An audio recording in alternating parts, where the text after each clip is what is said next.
আমরা যে ঘটনার প্রেক্ষিতে আজকের ব্রিফিংটায় এখানে বসেছি, সেই ব্রিফিংয়ের শর্ট একটা সিনাপসিস অলরেডি আমাদের ডিসি মিডিয়া তিনি বলে ফেলছেন। তা গত 19 তারিখ 19 জুন 2025 একটি গোপন সংবাদ ছিল যে ফকিরাপুর এলাকায় অবৈধ মাদক ইয়াবা ক্রয় বিক্রয় এবং লেনদেনের একটা গোপন সংবাদ ছিল, যেখানে রাতের বেলা এই লেনদেনের কার্যক্রমটা হবে। তা গোপন সংবাদের ভিত্তিতে আমাদের ঢাকা মহানগরীর গোয়েন্দা বিভাগের একটি টিম সেখানে অবস্থান করে। অবস্থানের এক পর্যায়ে অসংলগ্নভাবে কোনো এক ব্যক্তিকে সেখানে ঘোরাফেরা করতে দেখে। ঘোরাফেরার পর যখন তাকে জিজ্ঞাসাবাদ করে এবং জিজ্ঞাসাবাদে তার কথাবার্তার অসংলগ্নতা পাওয়া যায়, তৎপ্রেক্ষিতে তার দেহ তল্লাশি করে তাৎক্ষণিকভাবে তার কাছে কিছু ইয়াবা পাওয়া যায় এবং তার মোবাইল ফোনে এই সংক্রান্ত কিছু মেসেজ তারা দেখতে পারে। এবং তার তথ্যের ভিত্তিতে এবং আমাদের পূর্বের প্রাপ্ত গোয়েন্দা তথ্যের ভিত্তিতে আমরা যখন আমাদের যে তথ্য সেটি সঠিকতা পাই, সঠিকতা পেলে আমাদের টিম সেখানে অবস্থান করে। অবস্থানের এক পর্যায়ে রাত অনুমান 12টা 30-এর দিকে কালো ব্যাগ নিয়ে আরও দুজন ব্যক্তি যখন সেখানে উপস্থিত হওয়ার এক পর্যায়ে একটি প্রাইভেট কার, আপনার পল্টনের এই দিক থেকে একটি প্রাইভেট কার এসে সেখানে উপস্থিত হয়।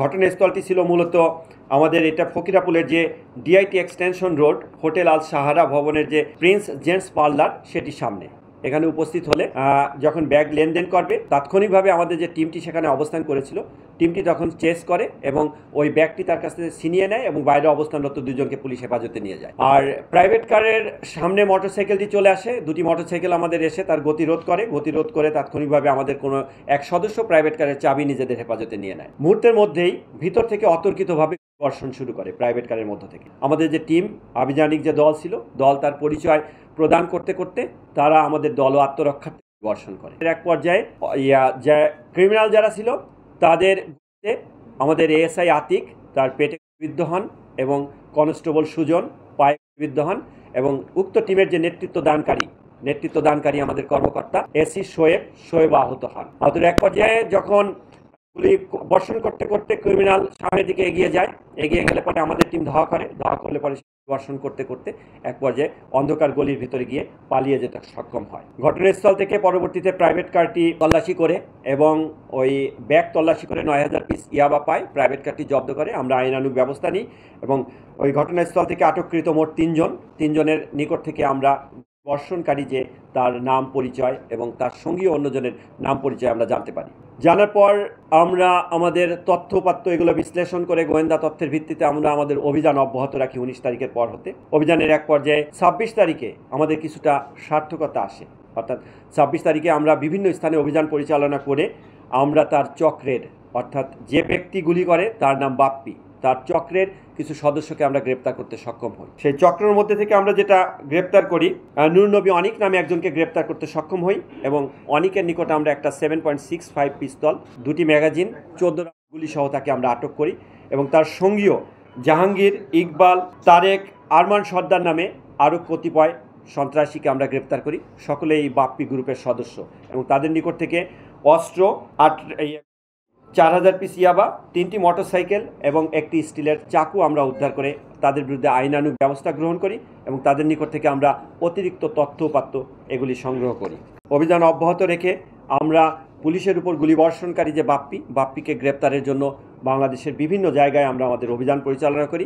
এই অভিযানের ধারাবাহিকতায় আমরা বরিশাল জেলা, সাতক্ষীরা, যশোর এবং ঢাকাসহ বিভিন্ন জায়গায় আমরা অভিযান পরিচালনা করে আমরা গত শুক্রবার দিবাগত রাত মানে শনিবার পরবর্তীতে আমরা তার যখন সন্ধান পাই যে উক্ত সন্ত্রাসী বাপ্পি তিনি কোনো একটি মাধ্যমে নিজেকে এই অপরাধের দায় থেকে রেহাই পাওয়ার জন্য দেশের বাইরে বর্ডার দিয়ে পালিয়ে যাওয়ার একটি চেষ্টা করছেন।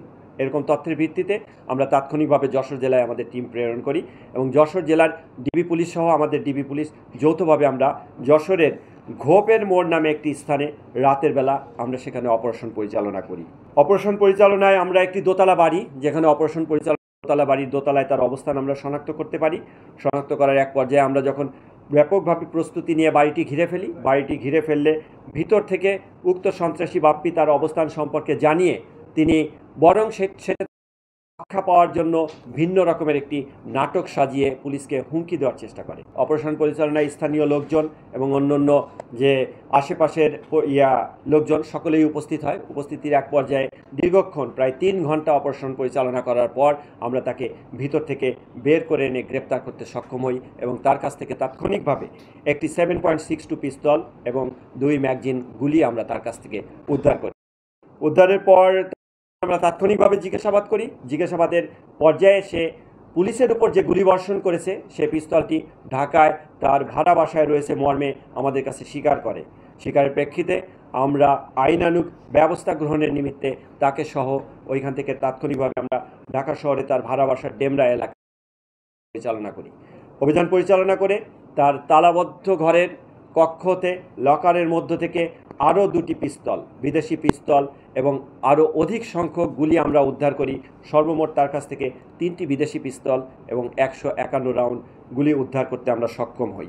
আর যশোর থেকে যখন তাকে গ্রেপ্তার করি তার সঙ্গীয় রিপন এবং কামরুল যারা তার সঙ্গে ওই বাড়িতে অবস্থান করেছিল এবং তার দলীয় সদস্য তাদেরকেও আমরা গ্রেপ্তার করতে সক্ষম হই। তৎপরবর্তী তার বিরুদ্ধে আইনানুগ ব্যবস্থা প্রক্রিয়াধীন রয়েছে, মামলা চলমান রয়েছে।